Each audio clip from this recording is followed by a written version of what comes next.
Glory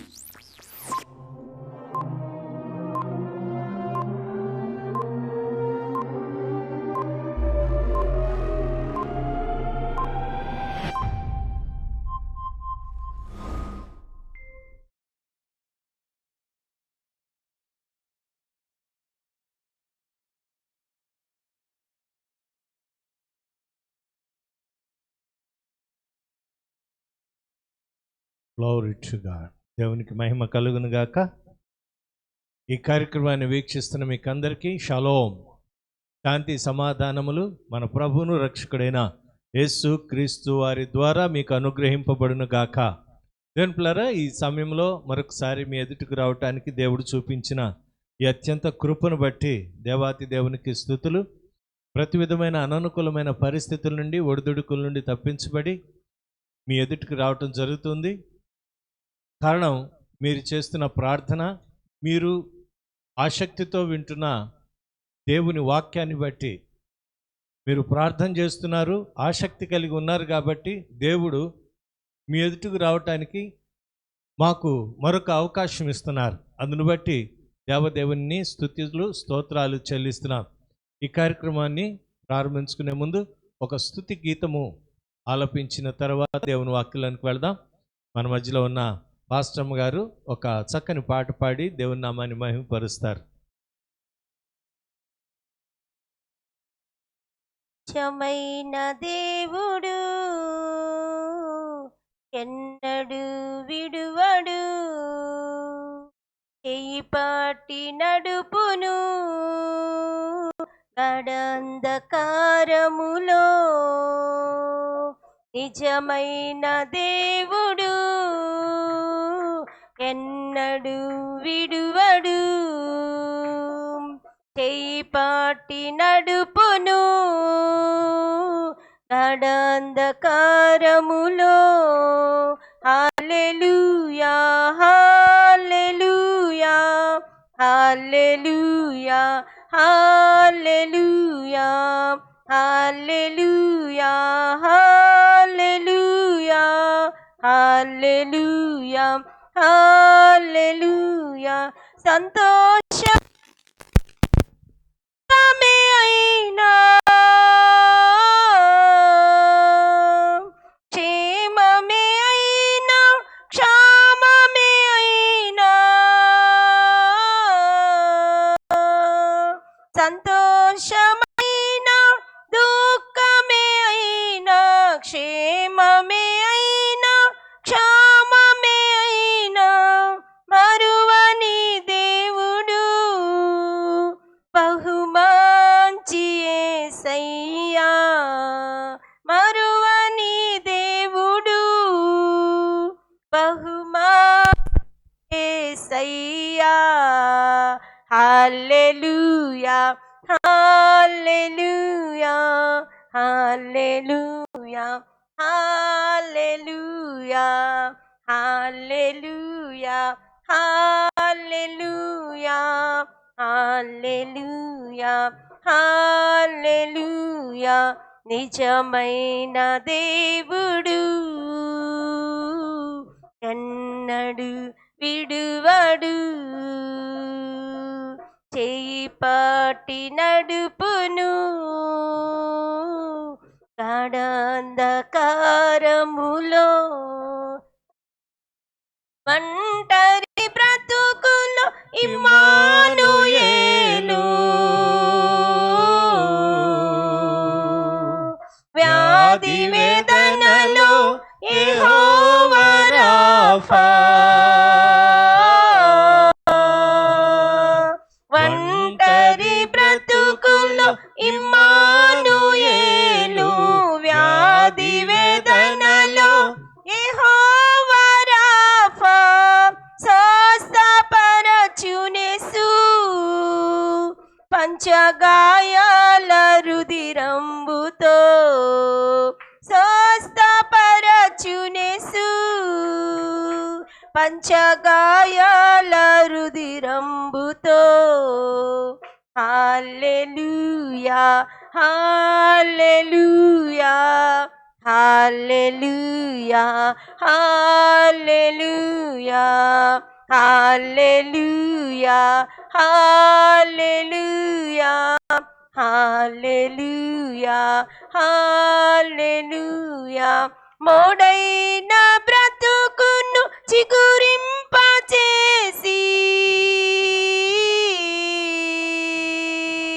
నిరాశ బ్రతుకులో నిరీక్షణిచ్చి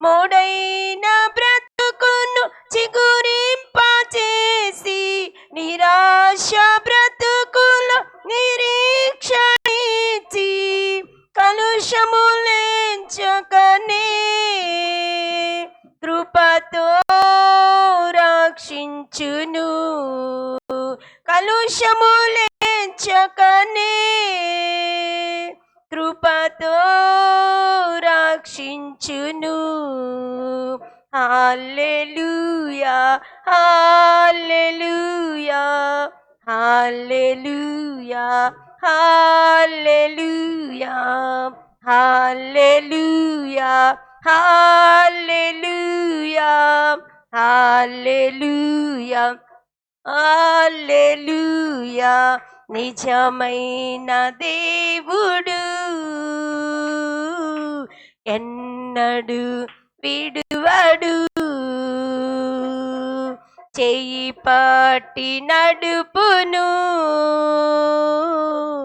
గాఢాంధకారములో హల్లెలూయా. దేవునికి మహిమ కలుగును గాక. దేవుని పిల్లారా, ప్రార్థనతో వాక్య పరిచర్యలకు వెళదాం. పరిశుద్ధాత్మ దేవుని సహాయాన్ని కోరుకుందాం. తలవంచుదాం. ప్రార్థన. ఘనుడు అయిన మా తండ్రి, నీకు వందనాలు, స్తోత్రాలు. ఈ సాయంకాల సమయంలో మరొకసారి నీ కుమారుడైన క్రీస్తు యేసు నామములో నీ కృపా సింహాసనాన్ని సమీపించుచుండగా ఆకాశమందు ఆసీనుడైన దేవుడవు, పరిశుద్ధుడు పరిశుద్ధుడు పరిశుద్ధుడు అని వేవేల దూతలతో పొగడబడుతున్న నా తండ్రి, నీకే స్తుతులు స్తోత్రాలు వందనాలు చెల్లిస్తూ ఉన్నా. ఈ సాయంకాల సమయంలో మరొకసారి నీ వాక్యమును మేము మననము చేస్తూ ఉండగా, జ్ఞాపకము చేసుకొనుచుండగా, ధ్యానిస్తూ ఉండగా, అయా భక్తుడైన దావీదు అంటున్నాడు, కొవ్వు మెదడు నాకు దొరికినంత సంతోషముతో నేనున్నాను అని. అవును ప్రభువా, ఈ వాక్యము అటువంటిది.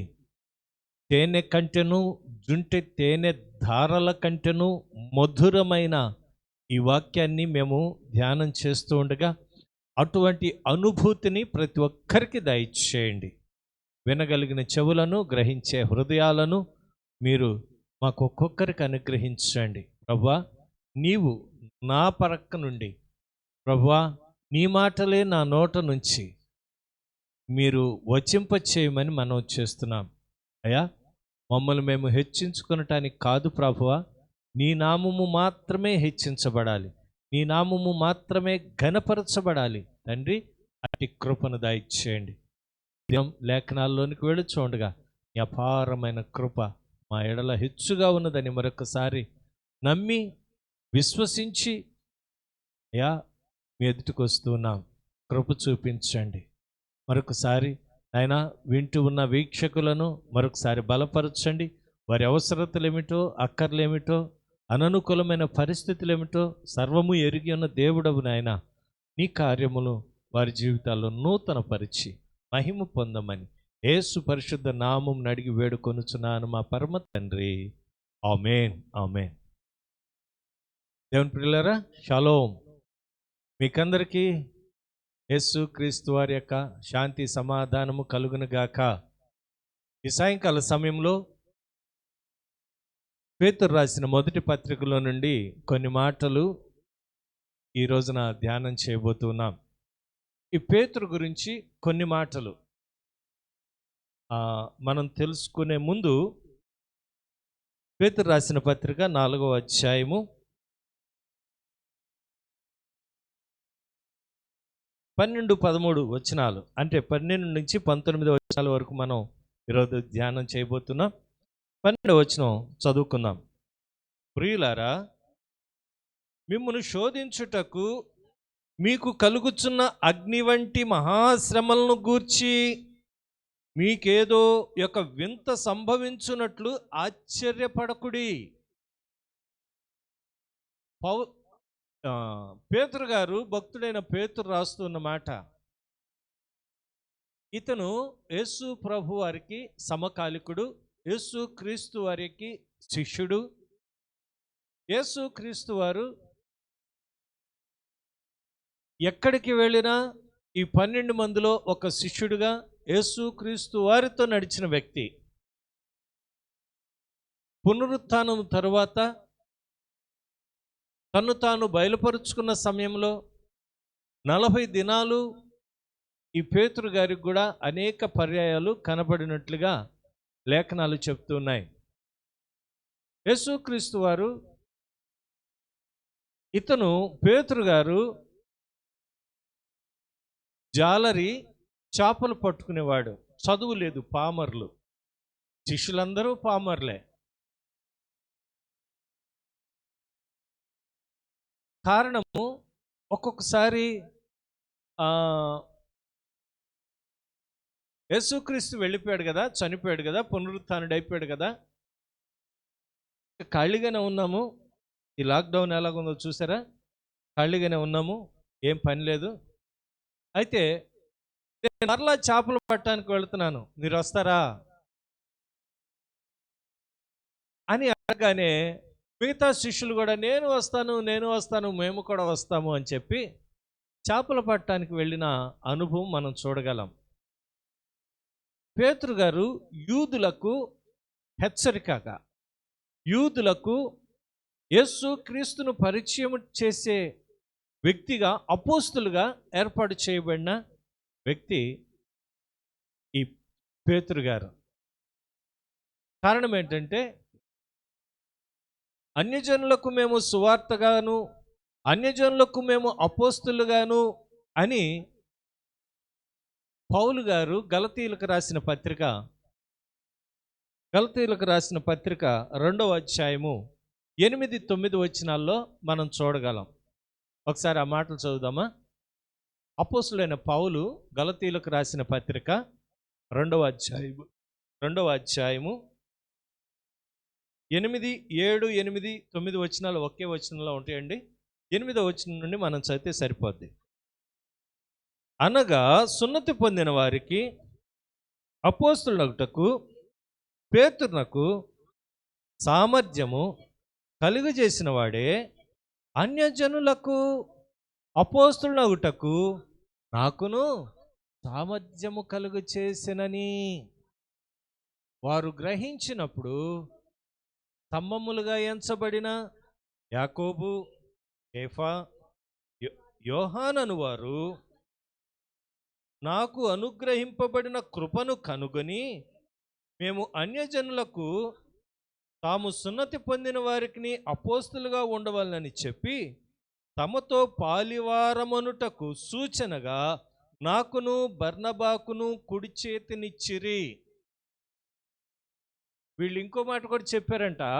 ఇదిగో, మీరు పేదలను జ్ఞాపకము చేసుకోవాలి, మేము పేదలను జ్ఞాపకము చేసుకోవాలని మాత్రమే వారు కోరిరి.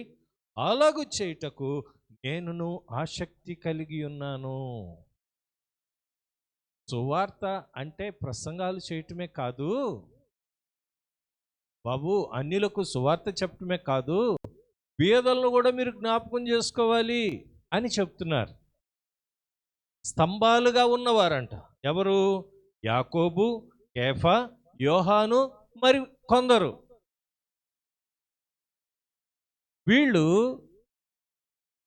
మూల స్తంభాలు.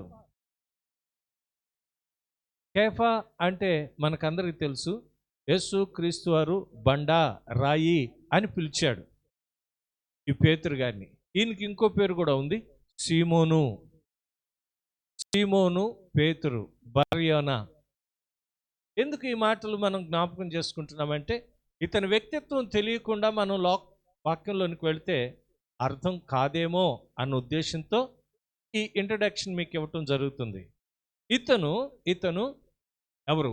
పేతురు అనబడిన ఆ అపోస్తలుడు యూదులకు సువార్త ప్రకటించడానికి, యేసు క్రీస్తు లేఖనాల ద్వారా ఆయన వచ్చాడు, మన మధ్యన సంచరించాడు, ఆయన సిలువ వేయబడ్డాడు, మూడో దినాన పునరుత్థానుడయ్యాడు అని చెప్పటానికి ఏర్పాటు చేయబడిన శిష్యుల్లో ఒక వ్యక్తి ఈ పేతురు. అయితే యూదులకేనండి ఈ పత్రికలు అంటే కాదండి. ఈనాడు మనము క్రైస్తవులుగా ఉన్న మనకు కూడా ఈ లేఖనాలు చాలా అవసరం. కారణం ఏంటంటే ప్రపంచవ్యాప్తంగా మనం చూస్తున్నాం ఈరోజు ఏం జరుగుతుందో తెలియని అయోమయ స్థితిలో, ఇదిగో మాకే శ్రమలు వస్తున్నాయి, మాకే నిందలు వస్తున్నాయి, మాకే అవమానాలు వస్తున్నాయి, ఏమిటో ఇవి తెలియట్లేదు అన్న ఆలోచనలో క్రైస్తవులు ఉంటున్నారంట. ప్రియులారా, మిమ్మల్ని శోధించుటకు మీకు కలుగుచున్న అగ్ని వంటి మహాశ్రమలను గూర్చి మీకేదో అయిపోతుంది అనుకోవద్దు. దేవునికి ఒక ప్రణాళిక ఉంది నీ పట్ల, నా పట్ల, మన పట్ల. అగ్ని వంటి శ్రమలు. ఈ రోజున చాలామంది శ్రమలు రాకుండా ఉంటే మంచిది అంటున్నారు.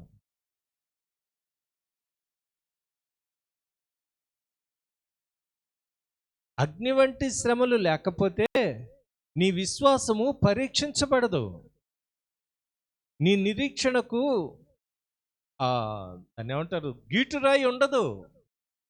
యేసు క్రీస్తు యొక్క ప్రేమను కలిగి ఉన్నావా, లేకపోతే హృదయాంతరంగములో నుండి ఆ ప్రేమను కనపరుస్తున్నావా, లేకపోతే పెదాల నుండి వచ్చే ఆ ప్రేమ మాత్రమే కనపరుస్తున్నావా అనేది పైకి కనపడే ప్రేమ కాదు, హృదయాంతరంగములో నుండి వచ్చే ప్రేమ అని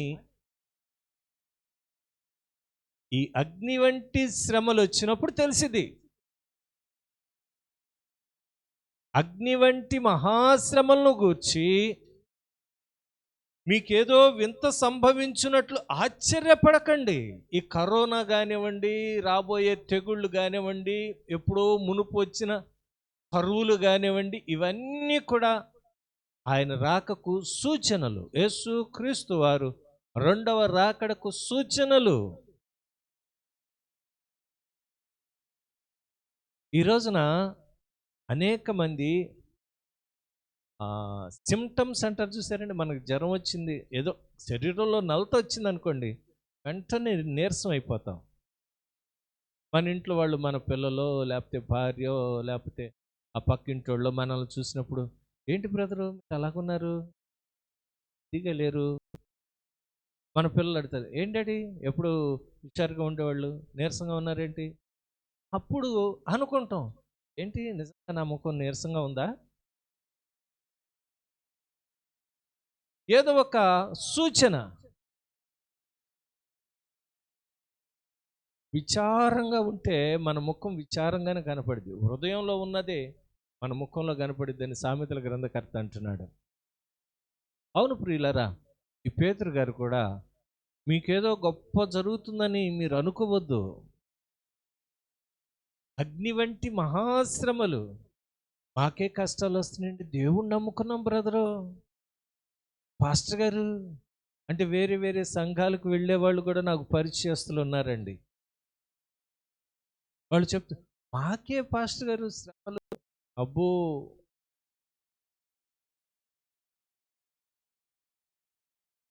గమనించండి, విశ్వాసి కానివ్వండి, సేవకుడు కానివ్వండి, ప్రవక్త కానివ్వండి, ఏ శ్రమ లేకపోతే దేవునికి దగ్గరగా నడవలేడు.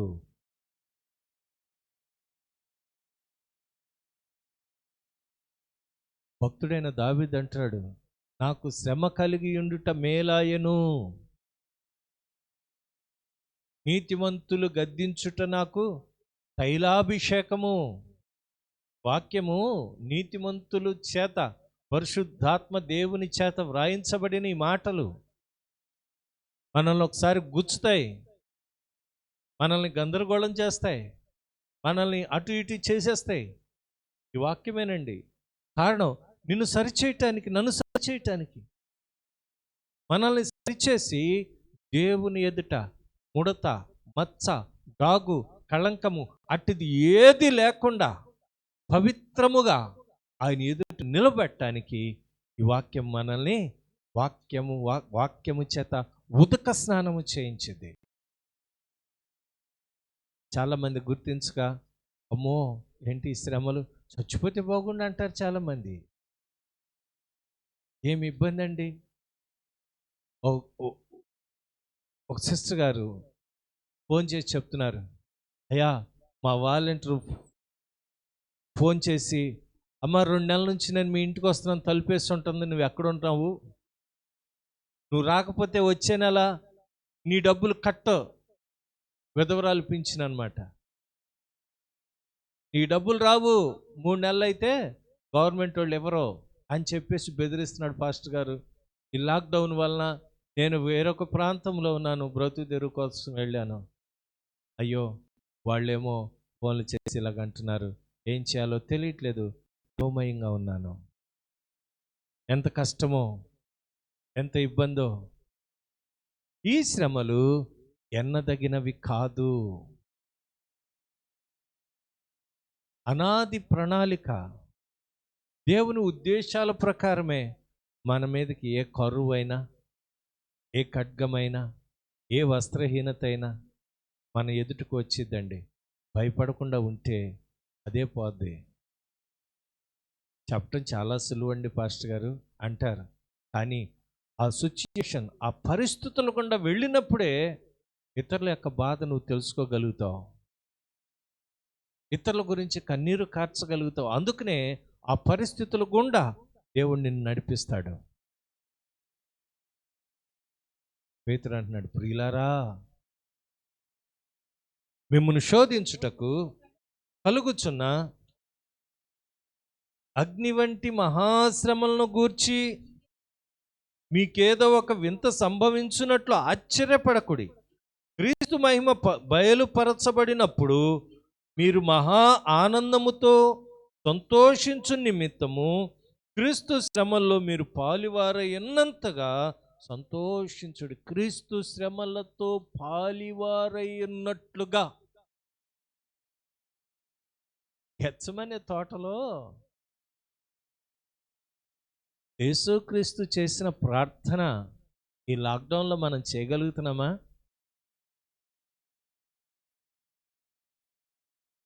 నేను ఉదయకాలం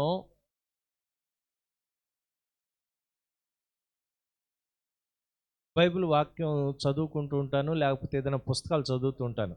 లిటరసీ, బైబిల్కి సంబంధించిన పెద్ద పెద్ద భక్తులు ఉన్నారు, వాళ్ళు రాసిన రచనలు చదువుతుంటే 2 పేజీలు తిరగేసే లోపు ఎవరో వచ్చి బెల్లు కొడతారు. ఎవరా అని చూస్తే పేపర్ బాయ్. 1 గంట తర్వాత ఫోన్ వస్తుంది. ఎవరా అని చూస్తే ఆప్తులు, ఎలా ఉన్నారు పలకరించుదామని ఫోన్ చేశానండి. సరే అది మాట్లాడి పెట్టేసిన తర్వాత మళ్ళీ ఇంకో 10 నిమిషాలకి ఇంకొకళ్ళు. అలాగా మన ఆత్మీయ జీవితాన్ని పట్టుకునే అనుభవం లేదేమో. ఒకరోజు అయితే పర్వాలేదండి, రోజు ఎవరో ఒకళ్ళు. మొన్న పెళ్ళి కొట్టారు, వెళ్ళి తలుపు తీస్తే వాలంటీర్, సార్ కొత్త వాళ్ళు ఎవరిని వచ్చారా మీ ఇంటికి, చుట్టాలు ఎవరిని వచ్చారా, జలుబులు ఏమైనా ఉన్నాయా, దగ్గులు ఏమైనా ఉన్నాయా అని అడుగుతుంది ఆవిడ. ఏటమ్మా ఎవరు రాలేదు. దేనికంటే మనము క్రీస్తులో పరిపూర్ణత చెందటానికి, క్రీస్తుతో సహానుభవం కలిగిన వారుగా ఉండటానికి ప్రయత్నం చేయాలి మనం. ఆ వాలంటీర్ వెళ్ళిపోయిన తర్వాత ఇంకొక అరగంటకి మున్సిపల్ ఆఫీసర్ వచ్చాడు. దేనికి మాట్లాడి ఇంత ఎంక్వైరీ జరుగుతుంది. పరిస్థితులన్నీ కూడా అయోమయ స్థితిలో ఉన్నాయి. అందరూ ఆందోళనలో ఉన్నారు. కానీ క్రైస్తవుడు అయిన నీవు ఆందోళన చెందవద్దు అని దేవుని వాక్యం చెప్తుంది. భయపడవద్దు అని దేవుని వాక్యం చెప్తుంది. ఎన్నోసార్లు భయాందోళనకు గురైపోయావు కదా. ప్రభువుకి ఎప్పుడైనా అప్పగించావా? అయ్యా నీ సహా అనుభవంలో నుండి నేను వెళ్ళాలని కోరుకుంటున్నానయ్యా, ఆ గెచ్చమనే ప్రార్థన నాకు దయచేయి. ఇదిగో నీ చెమట రక్తపు బిందువుల వలె నేల మీద ఒలికినప్పుడు ఇంత అసలు చూడండి, చెమట రక్త బిందువుల వలె అయిపోయిందంటండి. ఆ గెచ్చమనే తోటలో ఆ ప్రార్థన చేసిన, ఆ కలవరముతో చేసిన ప్రార్థన ఈ రోజున చాలామందికి లేదనే చెప్పాలండి ప్రియులారా. అటువంటి అనుభవం లేదు. మీకు ఈ మాట చెప్తే కోపం వస్తుంది. ఆ ప్రార్థన గురించి మీరా కొలతలు వేసేది అని మీరు అనొచ్చు. కాదండి, కొలత వేసేది దేవుని వాక్యమే, సరిచేసేది దేవుని వాక్యమే, మనల్ని సంపూర్ణంగా మార్చేది దేవుని వాక్యమే. సహా అనుభవము కలిగిన వారముగా మనం ఉండాలండి. సంతోషిస్తాం ఆయన చూచినప్పుడు.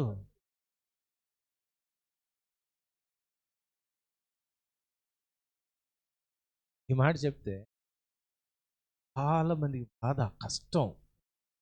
అందుకనే యేసు ప్రభు వారు ఈ భూమి మీద సంచారం చేసినప్పుడు లూకా సువార్త 22వ అధ్యాయము, లూకా సువార్త 22వ అధ్యాయంలో, సీమోను సీమోను, సాతాను నిన్ను జల్లెడబట్టి, చూడండి ఆ మాటలు మీకు చూస్తే మీకు బాగా అర్థమైంది.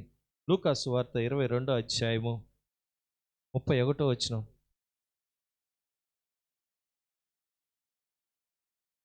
సీమోను సీమోను, ఇదిగో సాతాను మిమ్మును పట్టి గోధుమల వలె జల్లించుటకు మిమ్మును కోరుకొనెను. ఆలకిస్తున్నారా?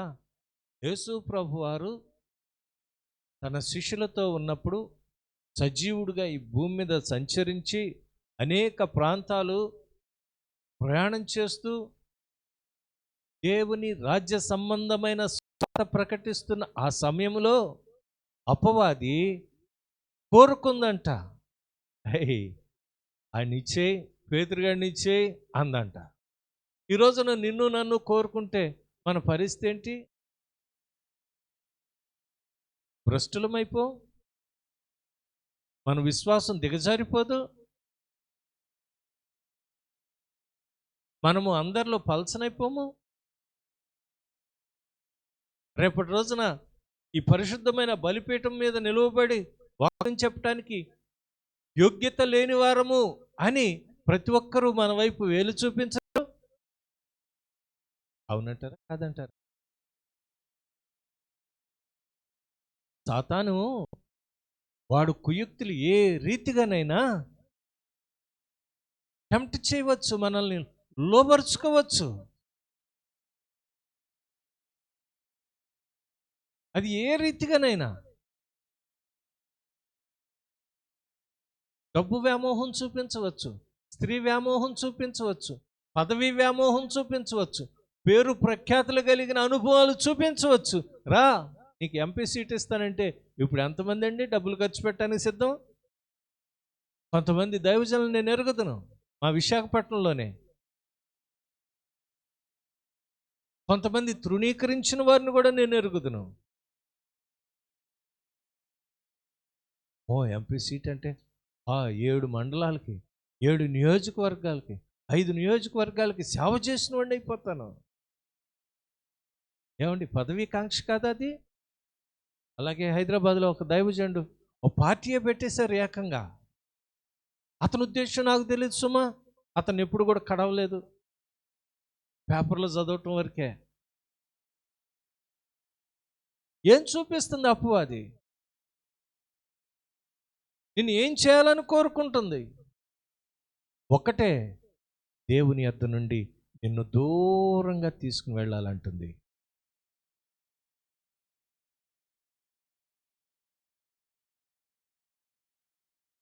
అందుకనే యేసు ప్రభు వారు అంటున్నాడు, సీమోను సీమోను, ఇదిగో సాతాను మిమ్మును పట్టి గోధుమల వలె జల్లించుటకు మిమ్మును కోరుకొను గాని మీ నమ్మిక తప్పిపోకుండానట్లు నేను మీ కొరకు వేడుకొంటిని. నీ నమ్మిక తప్పిపోకుండానట్లు, నీ నమ్మకం నా నమ్మకం, నా విశ్వాసం నీ విశ్వాసం, నీ ప్రేమ నా ప్రేమ తప్పిపోకుండానట్లు ఆయన ఇంకా దేవుని సన్నిధిలో విజ్ఞాపన చేస్తున్నాడు, మూలుగుతున్నాడు.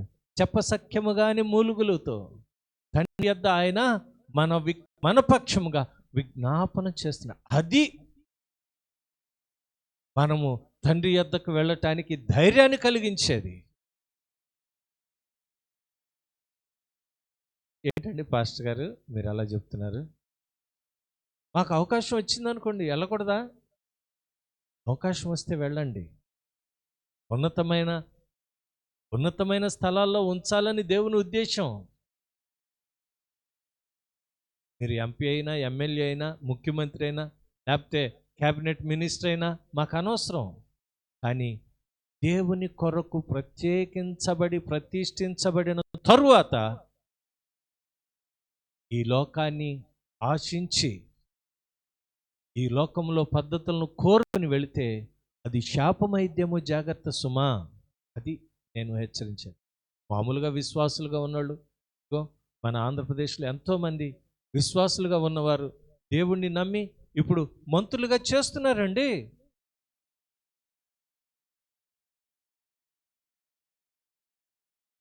దేవుని మందిరాలకు వెళ్ళి ప్రార్థనలు చేస్తున్న వాళ్ళు కూడా నేను ఎరుగుదును.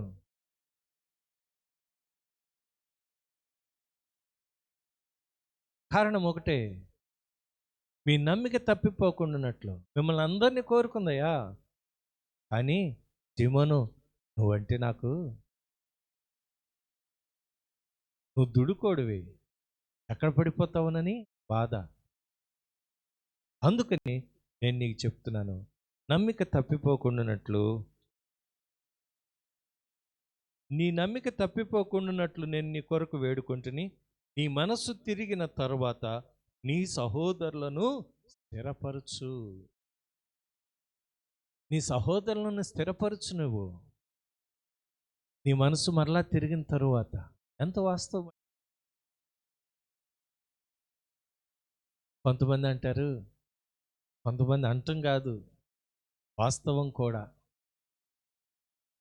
బైబిల్లో మోషే అనువాడు ఏమాయనో మాకు తెలీదు. అహరోను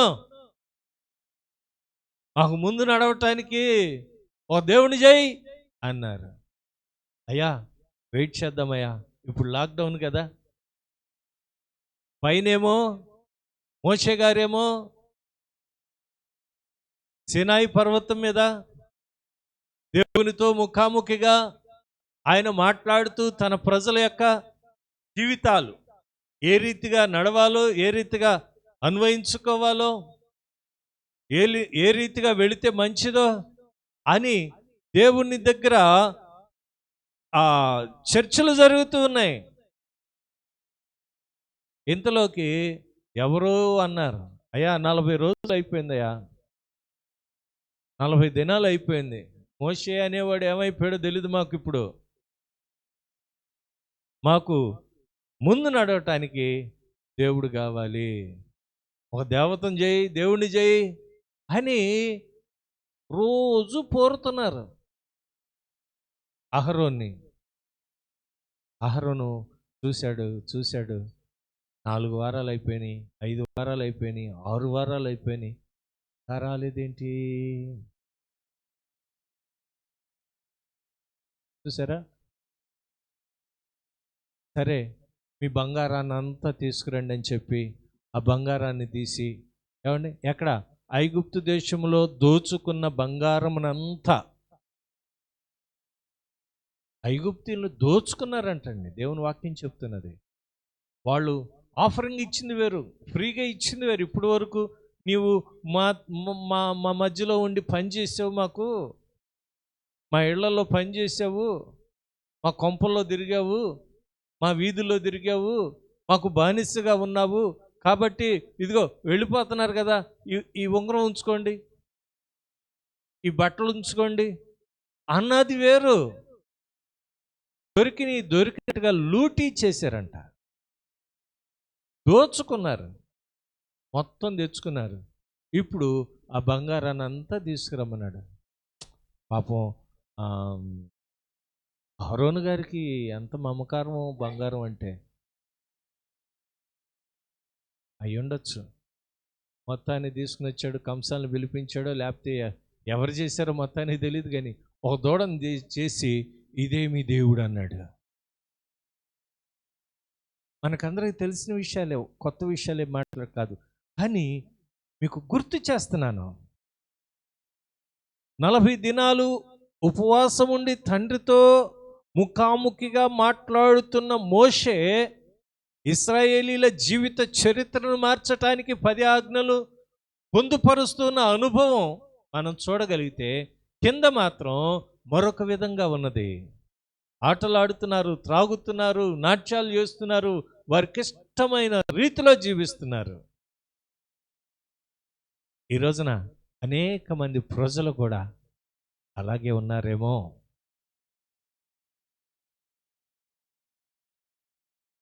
మీరు ప్రార్థనలో ఉంటే మీరు ధన్యులండి. దేవుని వాక్యంలో ఉంటే ఇంకా ధన్యులండి. దేవుని వాక్యం చెప్తుంది కదా, యెహోవా ధర్మశాస్త్రమును దివారాత్రులు ధ్యానించువాడు ధన్యుడు, వాడు నోటి కాలువల యారున నాటబడిన వాడై ఆకువాడక తన కాలమందు ఫలమిచ్చు చెట్టు వలె ఉండును, అతడు చేనది ఎంతయు సఫలమగును. విఫలమవదు, సఫలమైంది. ఈ 40 రోజులు లేకపోతే 23 రోజులు, ఎన్ని రోజుల్లాగానో ఇంకా పొడిగిస్తారేమో తెలీదు.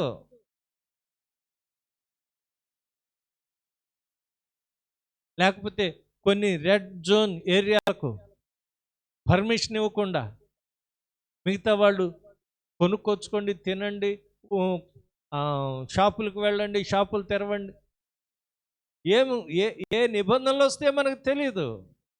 ఇవన్నీ కూడా మహాశ్రమలు అనుకుంటున్నారు చాలామంది. మహాశ్రమలు అనుకుని ఎంచుతున్నారు, ఆశ్చర్యపడుతున్నారు. అబోయ్, మాకు 70 సంవత్సరాలండి, ఇలాంటిది ఇంతకుముందు ఎప్పుడు చూడలేదండి అనేవాళ్ళు కూడా ఉన్నారు. అవును ప్రియులారా, ఒక్కొక్కసారి సాతాను మనల్ని, యోబును ఏ రీతిగా దేవుడి దగ్గరికి వెళ్ళి, యోబుకు కంచేసావు కదా, ఒక్కసారి తీసి చూడు, నీ మీద ఎంత భక్తి ఉందో నేను తేల్చేస్తాను అన్నట్లుగా నీ పేరు చెప్పి, నా పేరు చెప్పి, మన పేర్లు చెప్పి, ఫలానా సంఘం వాళ్ళు ఎలా ఉన్నారో చూస్తాను అని గనక వెళ్ళింది అనుకోండి, ఎక్కడుంటాం మనం? మన పరిస్థితి అదే. ఇప్పుడు నిలబడగలమా? మాట్లాడగలమా? యోబు వలె విశ్వాసం ఉంచగలమా?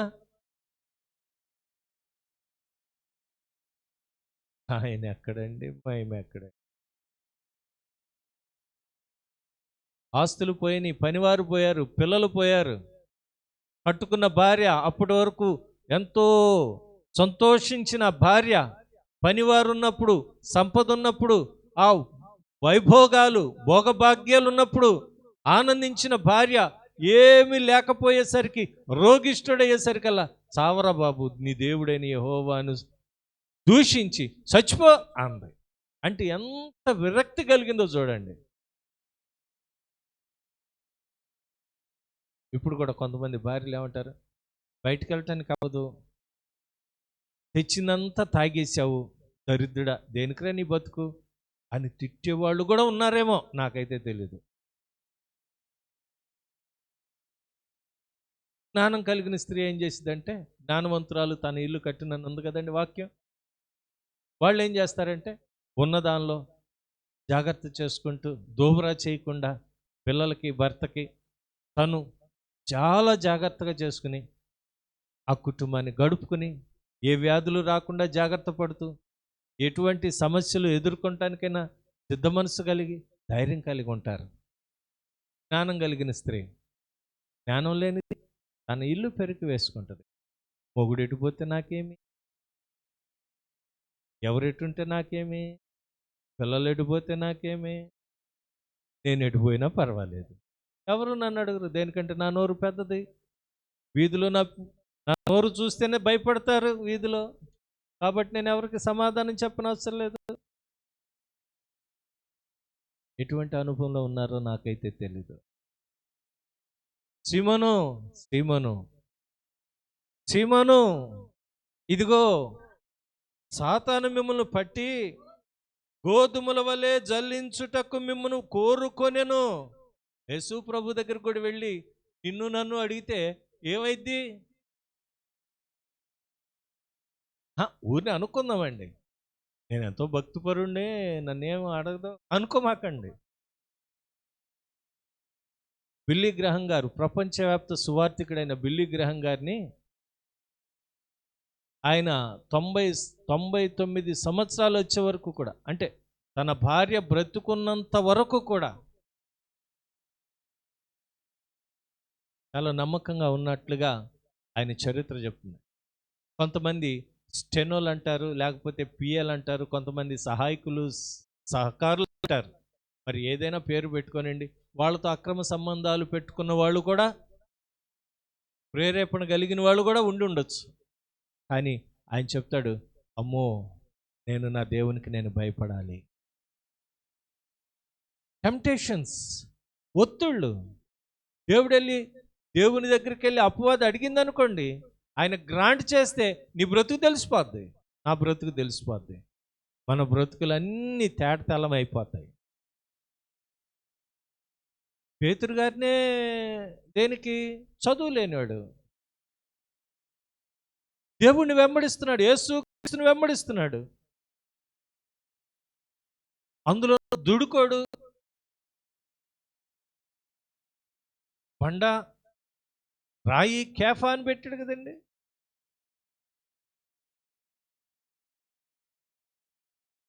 రెండవది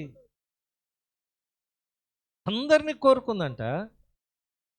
అయితే యేసు ప్రభు వారు చెప్తున్నాడు, పేతురు, సీమోను, నీకు నేను చెప్తున్నానయ్యా. కారణం ఏంటో తెలుసా? నీ మనసు, నీ నమ్మిక తప్పిపోకుండానట్లు నేను నీ కొరకు వేడుకొన్నాను. నీ మనసు తిరిగిన తరువాత నీ సహోదరులను నీవు స్థిరపరచు. నీ సహోదరులను స్థిరపరచడానికి నిన్ను ఎన్నుకున్నాను, ఏర్పాటు చేసుకున్నాను. నీ కొరకు తండ్రి దగ్గర వేడుకుంటున్నాను. నువ్వేదో గొప్పోడివి, వీరుడివి, సూర్యుడివి, 152 చేపలు పట్టినోడివి అని కాదు, పడతావని కాదు. అప్పుడు ఇంకా చేపలు పట్టడానికి వెళ్ళలేదు కదండి. 2 దోణెల నిండా ఏమండి, యేసుక్రీస్తు మాట చెప్తేనే 2 దోణుల నిండా మునిగిపోయేటంత సంపద, మత్స్య సంపద. ఆ బోటులు నిండిపోయినాయి చేపలతో. ఆ సామర్థ్యం బట్టి కాదు, నీవు స్థిరపడిన తరువాత నీ సహోదరులను స్థిరపరచాలి. వాళ్ళ బలహీనలుగా ఉన్నారేమో, బలపరచాలి. అందుకొరకు దేవుడు నిన్ను నన్ను ఎన్నుకుంటున్నాడు. నేను ముగించాలని ఇష్టపడుతున్నాను. వచ్చేద్దాం. పేతురు రాసిన మొదటి పత్రిక 16వ వచనం చదువుదాం. 16వ వచనం. ఎవడైనను క్రైస్తవుడైనందుకు బాధను అనుభవించిన ఎడల అతడు సిగ్గుపడక ఆ పేరును బట్టి దేవుని మహిమపరచవలెను. గమనిస్తున్నారా? క్రైస్తవులు ఏమైపోతున్నారు? మిగిలిపోతున్నారు, వెనకబడిపోతున్నారు. మీ దేవుడు ఏమైపోయాడని చాలామంది అడుగుతున్నారు. నీ కష్టంలో 40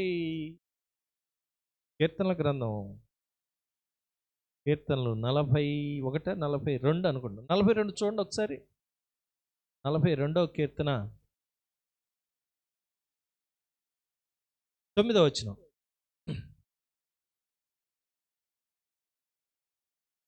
కావున నీవేళ నన్ను మరిచి ఉన్నావు, శత్రుబాధ చేత నేను దుఃఖాక్రాంతుడనై సంచరించవలసి వచ్చనేమి అని నా ఆశ్రయదుర్గమైన నా దేవునితో నేను మనవి చేయుచున్నాను. నీ దేవుడు ఏమాయనని నా శత్రువులు దినమెల్లా అడుగుతున్నారు. ఏంటండి? నీవు నా ఆశ్రయ దుర్గము, నేను ఎరుగుదునయ్యా. అయితే నా శత్రువులు ఏమంటున్నారు తెలుసా? నీ దేవుడు ఏమైపోయాడురా? నువ్వు ఒకప్పుడు సింహాన్ని చీల్చేసావు కదా, ఎలుగుబండిని చీల్చేసావు కదా, ఇప్పుడేంటి అంటున్నారు. ప్రభువా, అప్పుడున్న శక్తి నాకు ఇచ్చావు, అప్పుడున్న భక్తి ఇప్పుడు కూడా ఉన్నది. ఆ రోజుల్లో 2 గంటలు ప్రార్థన చేస్తే ఇప్పుడు లాక్డౌన్ వల్ల 4 గంటలు ప్రార్థన చేయగలుగుతున్నాను. అయితే శత్రుమూక నన్ను అపహాస్యం చేస్తుందయ్యా. నీ దేవుడు ఏమాయనని నా శత్రువులు దినమెల్లా అడుగుచున్నారు. వారు తమ దూషణల చేత నా ఎముకలు విరుచుచున్నారు.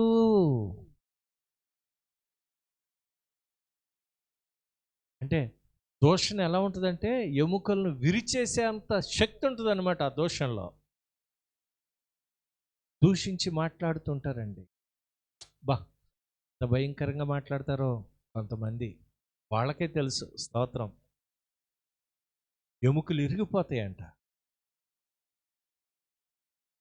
అందుకనే అంటున్నాడు, నా ప్రాణమా నీవేళ నాలో కృంగి ఉన్నావు, నీవేళమ్మా కృంగి ఉన్నావు, నా ప్రాణమా నీవేళ కృంగి ఉన్నావు, నాలో నీవేళ తొందరపడుచున్నావు. దేవుని యందు నిరీక్షణ ఉంచు. ఆయనే నా రక్షణకర్త, నా దేవుడు. నేను ఆయన్ను స్తుతించదను. దేవునికి మహిమ కలుగును గాక. ఈరోజు నీ కార్యక్రమం చూస్తున్న దేవుని ప్రియులారా, క్రైస్తవుడిగా ఉన్నందుకు అవమానం పొందుతున్నావా, సిగ్గుపడుతున్నావా, లేకపోతే అనేకుల ఎదుట దేవుని మహిమపరిచే అనుభవంలో నువ్వు ఉన్నావా?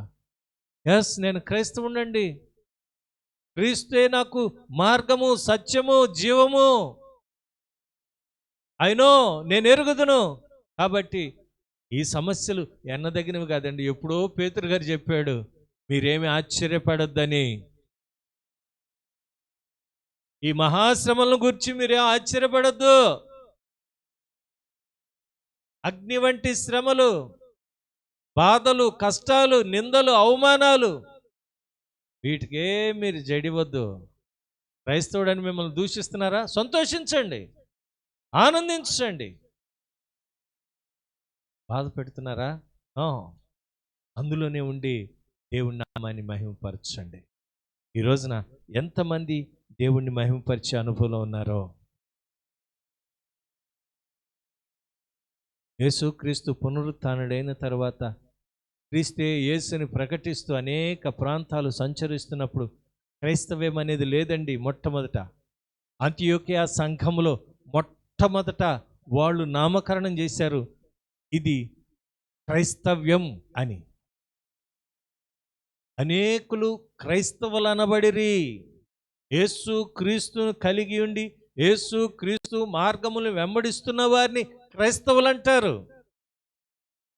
పైకి భక్తి గలవారే, దేవుని శక్తిని ఆశ్రయించిన వారిని నామకార్థపు క్రైస్తవులు అంటారు. క్రైస్తవులే వాళ్ళు. ఆదివారాలు మందిరాలకు వెళ్తారు, దశమభాగాలు ఇస్తారు, కానుకలు ఇస్తారు, అర్పణలు ఇస్తారు, పెళ్ళిళ్ళలో వాళ్ళ పిల్లలకి ఫాదర్ గారి చేత పెళ్ళిళ్ళు చేయిస్తారు. ఇవన్నీ సహజమే. కానీ యేసు క్రీస్తు యొక్క శక్తి వారిలో ఉండదు. శ్రమలు వస్తే, నిందలు వస్తే, అవమానాలు వస్తే కృంగిపోతారు. యేసు ప్రభు వారు చక్కని ఉపమానం చెప్పారు. టూకీగా, అంటే 2 మాటల్లో చెప్తాను. విత్తువాడు విత్తుటకు వెళ్ళినప్పుడు కొన్ని త్రోవ పక్కన పడ్డాయి, కొన్ని రాతి నేలను పడ్డాయి, కొన్ని ముళ్ళ కంపల్లో పడ్డాయి, కొన్ని మెత్తటి నేలను పడ్డాయి. మనకందరికీ ఎరుగుదాము ఈ మాటలు, అయినా జ్ఞాపకం చేస్తున్నాను. త్రోవ పక్కన పడిన ఆ విత్తనాలను పక్షులు చెట్టుకుని వెళ్ళిపోయినాయి. రాతి మీద పడినవి నీరు లేనందున సూర్యరశ్మికి ఎక్కువగా ఎండ తగలటం వలన అవి చనిపోయి, తరువాత ముళ్ళ పొదల్లో పడినవి కొద్దిగా ఎదిగినాయి. ఆ ముళ్ళు అణిచివేయటం వలన అవి ఎదగలేకపోయినాయి. నాలుగవది మెత్తని భూమిలో పడ్డాయి. అది 30 దంతులుగాను 60 దంతులుగాను 100 దంతులుగాను ఫలించాయి. త్రోవ పక్కన పడిన విత్తనాలను వెతికెళ్ళిపోయింది అపవాది. రాతి నేలన విత్తబడినది వాక్యము విని ఆహా ఓహో సంతోషించి, అబ్బా ఈ పాస్టర్ గారికి 100 మార్కులు వేసేయచ్చురా, బా భలే చెప్పాడు, మామూలుగా కాదు అని చప్పట్లు కొట్టేస్తారు. అప్పటికప్పుడే ఆ తర్వాత వాక్యం ఉండదు వాళ్ళల్లో. చదవండి ఆ మాట.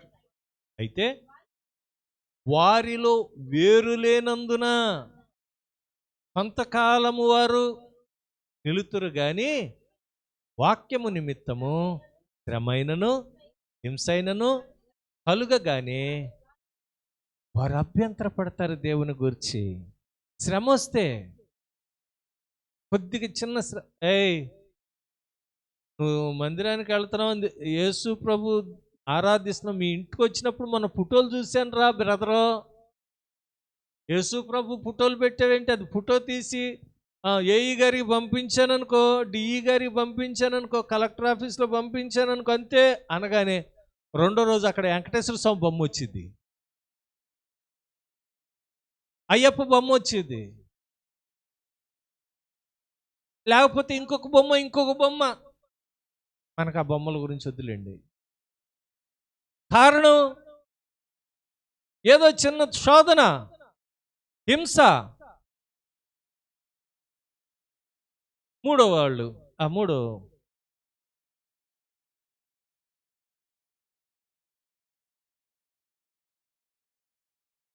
కలుగ్గానే ఎన్నో వచ్చినా అక్కడ వేస్తారు బాబు. మార్క్స్ సువార్త 4వ అధ్యాయము 9, 8, 7 వచనాల దగ్గర నుంచి మనం వేసుకుంటే, మార్క్స్ సువార్త 4వ అధ్యాయము, మీరు కూడా చూడండి.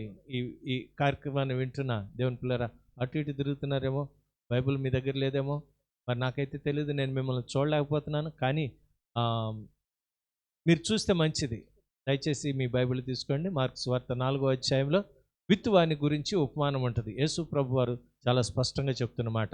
మూడవ విత్తనం ముళ్ళ కంచిలో పడింది, ముళ్ళ పొదల్లో పడింది. వీరు వాక్యము విందురు గాని ఐహిక విచారాల వలన, ధన వ్యామోహాల వలన,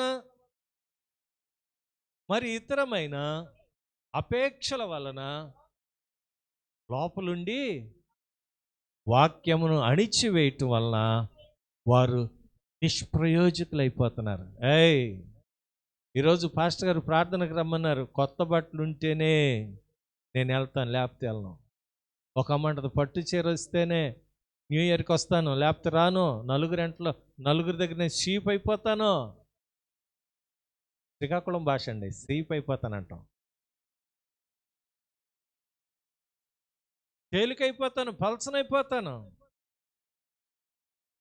వాళ్ళ హృదయాల్లో ఐహిక విచారాలు, కుటుంబ బాధ్యతలు, పోషణ ఏంటి, రేపటి గురించి మీరు చింతించద్దురా బాబు. ఏమి తింటామో, ఏమి ధరిస్తామో ఏంటనేది మీరు చింతించవద్దు. రేపటి గురించి రేపు చింతించుకుంటుంది. మీ చింత యావత్తు ఆయన మీద వేసేయండి అని బైబిల్ చెప్తూ ఉంటే, కాదు మేమే చింతిస్తాం. కరెంటు బిల్లు కట్టాలి ఎలాగా, ఇంటెద్ది కట్టాలి ఎలాగా, పిల్లల ఫీజులు కట్టాలి ఎలాగా, రేపు ఏం చేయాలో అర్థంగా. ఇవన్నీ సహజమైనవండి, అన్ని కుటుంబాల్లోనే ఉంటాయి. నేను ఒక మాట చెప్పి ముందుకు వెళ్తాను. బయటికి వెళితే మాకు ఖర్చు, మాకు ఆదాయమే. సేవకులం కదండి. ఈ 4 రోజులు బయటకు వెళ్ళకపోయేసరికల్లా బండి స్టార్ట్ అవ్వట్లేదు. నేను సంతోషిస్తున్నాను. ఒక 2,000 రూపాయలు మిగిలినలే, పెట్రోలు ఆదా అయిందిలే, ఈ 2000 మిగిలినలే అని మనసులో అనుకుంటుంటే బండి స్టార్ట్ అవ్వట్లేదు. ఈరోజు ఉదయం బండి తీసాను, కొడుతుంటే ఆయాసం వచ్చింది, స్టార్ట్ అవ్వలా. కారణం ఏంటి? చాలా రోజులైపోయింది. ఈ రోజున నీవు కూడా బైబిల్ చదవకుండా ఆత్మీయంగా ఎదగలేని స్థితిలో ఇంకా ఐహిక విచారాల వల్ల ఉంటే జాగ్రత్త సుమా. ఆ తర్వాత మళ్ళీ అవన్నీ క్లీన్ చేసి బట్టలకు మురికైపోతుంది కదండి. బయటకు వెళ్తున్నామంటే కొద్దిగా మంచి బట్టలు వేసుకెళ్తాం కదా, ఉన్న వాటిలో బనీన్తో వెళ్ళం కదా, మురికైపోతాయి, సహజం. ఐహిక విచారాలు, భార్యని అలా పోషించాలి, భర్తని ఎలా సంతోషపెట్టాలి, బైబిల్లో ఉన్న మాటలు ఇవి. పిల్లలకి ఏం సదుపాయం చేయాలి, వాళ్ళు లేకపోతే మమ్మల్ని తిట్టుకుంటారేమో, ఏంటో ఏంటో ఏంటో గందరగోళం, అయోమయం. ఈ రోజున దేవుని వాక్యము వింటున్నారు, సంతోషిస్తున్నారు. ఐహిక విచారాల వలన, ధన వ్యామోహాల వలన, పరిస్థితులను బట్టి వాళ్ళు అణిచివేస్తున్నారు. వాళ్ళ కష్టం అయిపోతుంది, ఎదగలేని స్థితిలో ఉంటున్నారు. లేని విషయాలు. ఆ అమ్మ చెవులకి దిద్దులు పెట్టుకొచ్చిందండి. ఏయ్, నువ్వేం చేస్తావు నాకు తెలీదు, అప్పు చేస్తావు, నా దగ్గర డాక్టర్ డబ్బులు ఉన్నాయి, ఒక 20,000 ఎలాగిస్తావు నాకు తెలీదు మొగుడా. అంతేనండి, ఇక్కడ భాష అంతే. మొగుడా ఎలాగిస్తావు నాకు తెలీదు, 20,000 తీసుకొచ్చి వచ్చినాలు ఇవ్వాలి. డాక్టర్ డబ్బులు, ఆ 20,000 ఒక నగ రావాలి, నలుగురిలో తిరగాలి. ఇలాంటి వ్యామోహాలలో వెళ్ళి దేవుని వాక్యము ఎదగనీయకుండా చేస్తున్నది. కోరికలు ఉండొచ్చండి, మరీ కోరికలు గుర్రాలై ఉండకూడదు. కోరిక లేకపోతే మనిషి జీవించలేడు. ఆశపడవచ్చు, అత్యాశ ఉండకూడదు. డబ్బు అవసరమే, అధికమైన డబ్బు కూడా వ్యసనము, అదొక మానసికమైన దౌర్బల్యం. కాబట్టి జాగ్రత్త. అది ఆ వాక్యము అణిచివేసింది. వాక్యాన్ని ఎదగనివ్వకుండా, వాళ్ళల్లో ఉజ్జీవం రాకుండా, జీవము లేకుండా అణిచివేసేసింది. అంటే మీరు అనుకోవచ్చు, వాక్యానికి అంత శక్తి లేదండి, అది ఛేదించుకుని రావటానికంటే. నా దేవుడు ఎప్పుడు కూడా బలవంతం చేయడు ఎవరిని. ఆయన సాత్వికుడు, దీన మనసు కలిగిన వాడు. ఆయన మీ కాడిని ఎత్తుకొని, మీ సిలువను ఎత్తుకొని నా యొద్ద నేర్చుకోండి అన్నాడు. అంతేగాని మిమ్మల్ని బలవంతం చేస్తానని ఎప్పుడు చెప్పలేదండి.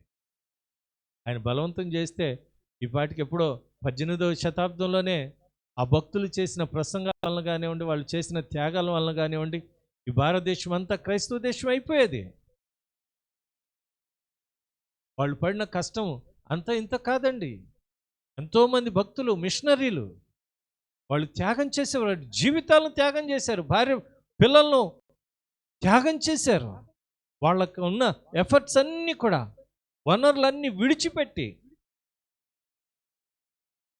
సువార్త ప్రకటించాలి, భారతదేశాన్ని రక్షించాలి, దేవుని దగ్గరికి నడిపించాలని ఎంతోమంది మిషనరీలు వచ్చి ప్రయాసపడ్డారు.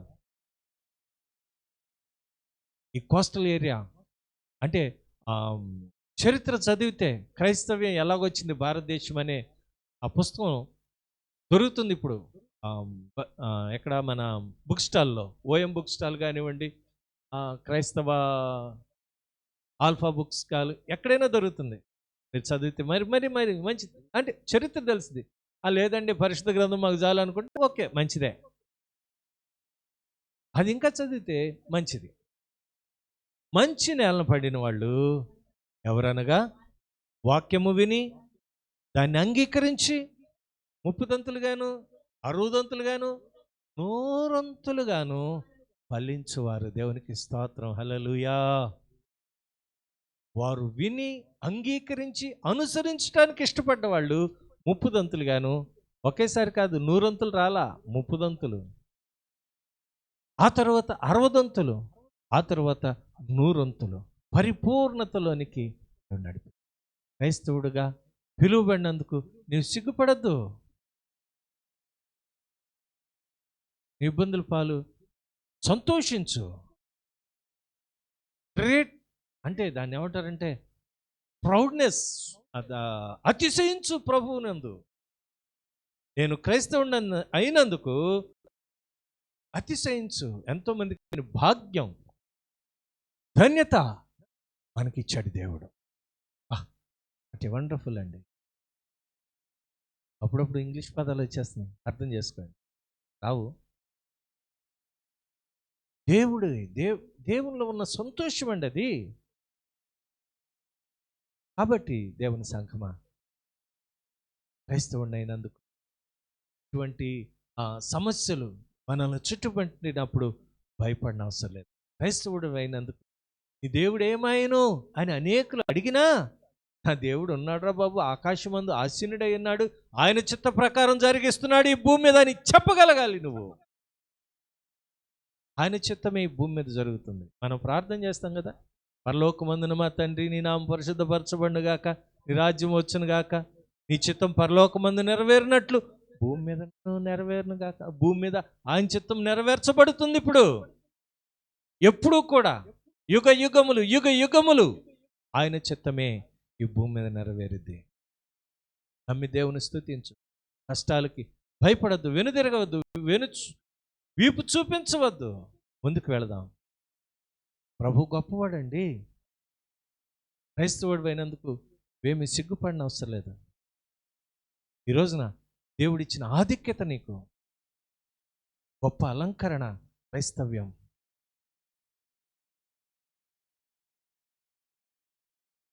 ఈ రోజున అటు దీవెని మీరు పొందుకోవాలని దైవజనుడిగా కోరుకుంటూ ఇంకా కిందకు వెళదాం. పేతురు రాసిన పత్రిక 4వ అధ్యాయము. తీర్పు దేవుని ఇంటి యొద్ద ఆరంభమగు కాలము వచ్చి ఉన్నది, అది మన యొద్ద నుండే ఆరంభమైతే దేవుని సువార్తకు అవిధేయులైన వారి గతి ఏమవును? దేవుని సువార్త, ఆయన తీర్పు ఆరంభమైపోయింది. ఆయన ఇంటి దగ్గర నుంచి బయలుదేరిపోయింది. అది నీ యొద్ద నుండే బయలుదేరితే ఏమిటి పరిస్థితి? నీ ఇంట్లో ఇంకా మారు మనసు లేని వాళ్ళు ఉన్నారేమో, రక్షణ లేని వాళ్ళు ఉన్నారేమో.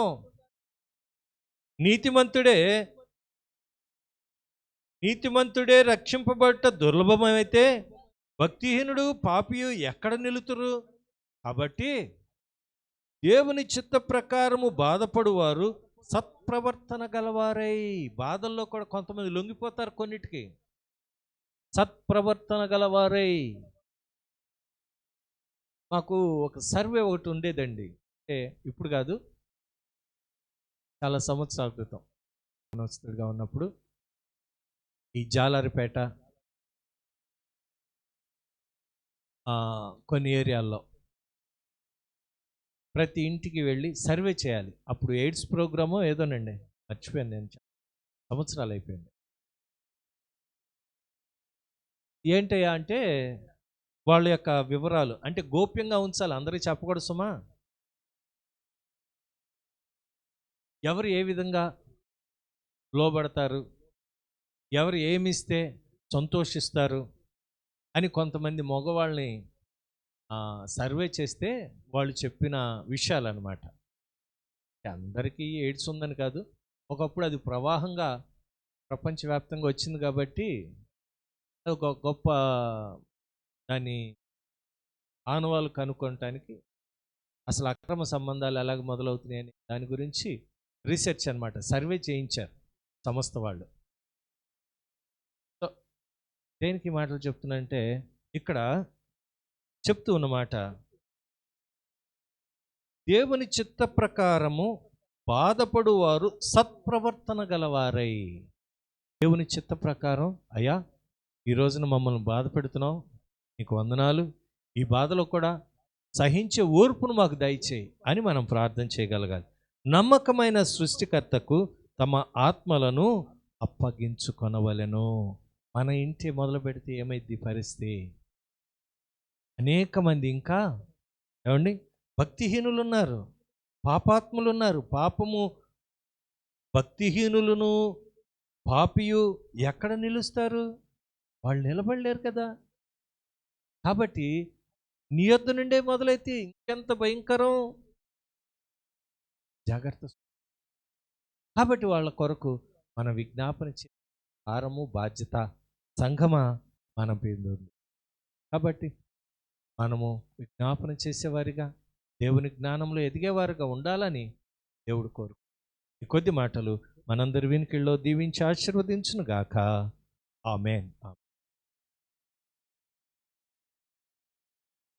ఈ సమయంలో ఈ దినం పుట్టినరోజులు, వివాహ దినాలు జరుపుకుంటున్న వారందరికీ గ్రీన్ వ్యాలీ పక్షముగా మా శుభాకాంక్షలు తెలియజేస్తున్నాం. ప్రార్థన చేసుకుందాం.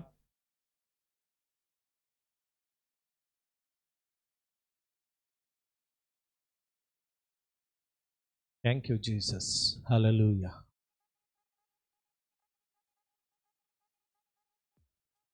అలాగే ఈ స్క్రీన్ మీద వస్తున్న ఆ నెంబర్లకు మీరు ఫోన్ చేసినా, మీ ప్రార్థన అవసరతలు టెక్స్ట్ చేసినా, వాట్సాప్లో పెట్టినా మేము ప్రత్యేకంగా మీకు, మీ కుటుంబాల కొరకు మేము ప్రార్థన చేస్తాం. అలాగే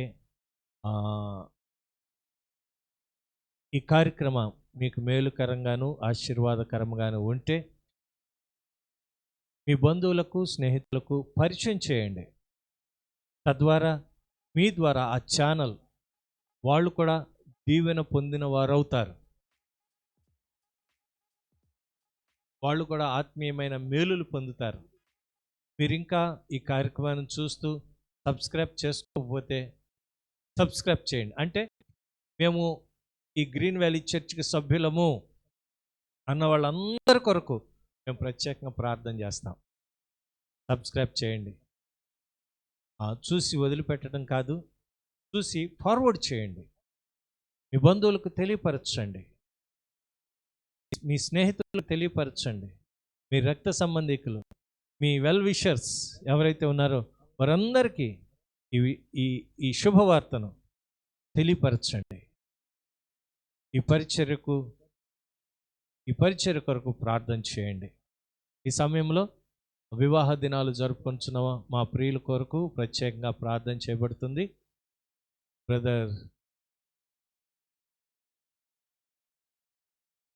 బ్రదర్ యోనాథాన్ గారి కుటుంబానికి గ్రీన్ వ్యాలీ పక్షంగా శుభాకాంక్షలు తెలియజేస్తున్నాం. అలాగే రాజారావు గారి కుటుంబానికి వివాహ దిన శుభాకాంక్షలు తెలియజేస్తున్నాం. ఇంకా అనేక మంది పుట్టినరోజులు జరుపుకుంటున్నారు. వారందరికి కూడా మా శుభాకాంక్షలు తెలియజేస్తున్నాం. వారి ఫోటోలు మా దగ్గర లేవు, అందుకని వేయలేకపోతున్నాం. ఏదేమైనప్పటికీ ప్రార్థన చాలా శ్రేష్టమైనది, పరిస్థితులు మార్చేది, ఆశీర్వాదాలు భూమి మీదకి తెప్పించేది. కాబట్టి ప్రార్థనలో ఏకీభవిద్దాం. ప్రార్థన. ఘనుడు అయిన మా తండ్రి, నీకు వందనాలు, స్తోత్రాలు. కొద్దిగా ఆలస్యమైనప్పటికీ అనేక మంది చూస్తున్న వీక్షకులను బట్టి మీకు కృతజ్ఞతలు. ఆలస్యము నాయన, మరి ఎన్నో అవకతవకలు, ఇబ్బందులు అయినప్పటికీ వాటన్నిటినీ అధిగమించడానికి నీ పరిశుద్ధాత్మ సహాయం చేశారు. మీకు స్తోత్రాలు. త్రియేకదేవా, నీ వందనాలు నాయన. ఇదిగో ఈ మహాశ్రమలను, అగ్ని వంటి ఈ శ్రమలను చూసినప్పుడు మేము భయపడక నాయన, నీ అందు విశ్వాసం ఉంచి ముందుకు నడిచినప్పుడు వాటన్నిటిలో మాకు విజయం ఇచ్చే దేవుడు అని ఈ దినం మీరు మాట్లాడి ఉన్న దేవుడవు, నీకు స్తోత్రాలు. అవునాయన, అనేక పర్యాయాలు అపవాది మీ దగ్గరకు వచ్చి ఫలానా వ్యక్తి, ఫలానా సంస్థ కావాలి అంటే మేమేమైపోతామో, అవునాయన, మా విశ్వాసాన్ని కోల్పోతామేమో, మా నమ్మకాన్ని కోల్పోతామేమో, మాకున్న నిరీక్షణ కోల్పోతామేమో. అట్టిది కాక ఇదిగో మా కొరకు దైవజనులను, ప్రవక్తలను అయా మా ఎదుట మా ముందు ఉంచారు. మీకు స్తోత్రాలు. వాక్యమై ఉన్న నిన్ను మేము ధ్యానం చేయటానికి మీరు చూపించిన కృపను బట్టి మీకు వందనాలు. కానీ బలమైన ఆత్మకార్యములు సంఘంలో జరిగించండి. నీ మహిమ కొరకు మమ్మల్ని వాడుకోండి. సమస్త మహిమ నీకు ఆరోపిస్తూ, మరి ముఖ్యంగా ఈ దినం వివాహ దినాలు, పుట్టినరోజులు జరుపుకొంచున్న మా ప్రియులందరిని బట్టి మరొకసారి మీకు కృతజ్ఞత, స్తుతులు, స్తోత్రాలు. ప్రభా, దీవించండి. ఈ కరోనా నాయనా వైరస్ వలన ఇతి బాధలు పడుతున్న ఐహిక విచారాలతో నాయన నలిగిపోతున్న వారి కొరకు కూడా మేము ప్రార్థిస్తున్నాం తండ్రి. విడుదలిచ్చేది నీ వాక్యమే నాయన, ధైర్యం ఇచ్చేది నీ వాక్యమే నాయన. తండ్రి నీ కృపద ఇచ్చేయండి, సమస్తమైన మేలులతో నింపండి ప్రభువా. మరొకసారి మమ్మల్ని మేము నీ బలమైన చేతులకు అప్పగించుకుంటూ ఈ కార్యక్రమాన్ని వీక్షిస్తున్న ప్రతి ఒక్కరి హృదయాల్లో ఆశ్చర్యమైన ఆనందము, సంతోషము, ఆత్మీయ అభివృద్ధి, పరిశుద్ధాత్మ అభిషేకమును మీరు అనుగ్రహించి మహిమ పొందమని సమస్త మహిమ ఘనత ప్రభావములు మీకొక్కరికి ఆరోపిస్తూ నజరేయుడైన యేసుక్రీస్తు నామమున స్తుతించి ప్రార్థించి వేడుకొనుచున్నాను మా పరమ తండ్రి, ఆమేన్. మన తండ్రిని దేవుని ప్రేమయు, కుమారుడైన యేసుక్రీస్తు వారి యొక్క కృపయు, పరిశుద్ధాత్మక అన్యోన్య సహవాసము సన్నిధి ఇప్పుడు నీ ముందు తలవంచిన నీ బిడ్డలకును, లోకములోని సకల పరిశుద్ధులకును, వాక్యాన్ని విని వాక్యానుసారంగా జీవించడానికి ఇష్టపడిన ప్రతి హృదయమునకును సదాకాలము తోడయండి, సర్వసత్యములోనికి నడిపించును గాక. ఆమేన్, ఆమేన్. అందరికి వందనాలండి, దైవాశీర్వాదాలు. రేపు సాయంకాలం ఇదే సమయానికి మనం అందరం కలుసుకుందాం. అప్పటి వరకు దైవాశీర్వాదాలు మీకు, మీ కుటుంబీకులందరికీ కలుగును గాక. ఆమేన్.